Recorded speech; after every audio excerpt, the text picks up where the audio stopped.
Хүмүүс гайхдаг байх л да энэ ингээд айгуу тоглоод байжсэн хамтлаг энтхэн тас гээд алга болчихтой энэ видеогийн тасарчж байгаа юм шиг тийм ээ.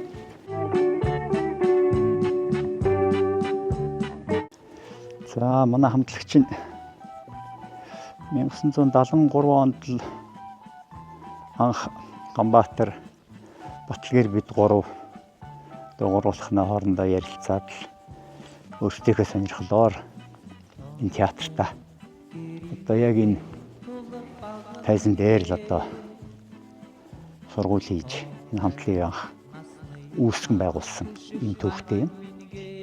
Тэгээд 75 онд манай Батүлзий төгшин жаргал хоёр сургууль төгсөж ирээд тэгээд л одоо цаашаа үргэлжлээд ер нь аль биесээр 1977 оноос одоо Үрийн туяа гэдэг нэрийг өөрсөндөө өгч тэгээд тэр цагаас хойш идэвхтэй үйл ажиллагаа явуулж ингэж гисэн юм аа. 76 онд чинь эвлийн их хурл хорлдог тэр эвлийн их хурлын гадаадаас ирсэн төлөөлөгчдийн хүлээн авалтанд одоо бүр зориуд бидэнд захиалга өгч тэр ирсэн төлөөлөгч болгоны одоо орны дуунуудыг дуулахаар ингэж бэлдэж ингэж оролцож явсан юм аа.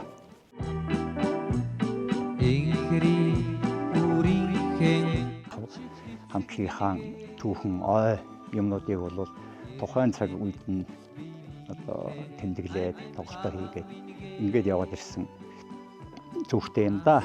3 оны тэр 50 жил гэдэг маань одоо нөгөө бидний л одоо анх ерөөсөө бид гурав анх ерөөсөө үүсгэн байгуулад л одоо энэ хамтлагийн суурийг тавьсан тэр ойг л одоо тэмдэглэсэн юм байгаа юм тийм ээ. Тэгээд одоо энэ сүүлд энэ залуучууд хүүхдүүдэд бүрэн эрхийн одоо 2023 оны намар аха тийм тэгээд өгөөд ингээ хүүхдүүд цааш нь одоо залгуулаад аваа явж байгаа юм да.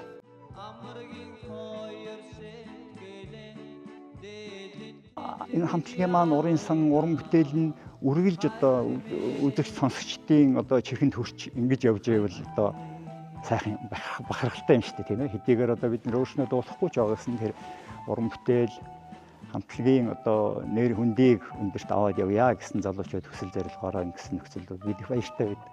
23 онд одоо та бүхэнд бүрэн эрхийг одоо албан ёсоор шилжүүллээ гэдэг ингээд хэлсэн юм байна да. Тэгээ энэ хүүхдүүд одоо энэ удахгүй тоглолтоо хийх гэж байгаа юм байна. Тэгээ энэ тоглолтод нь амжилт хүсье. Тийм.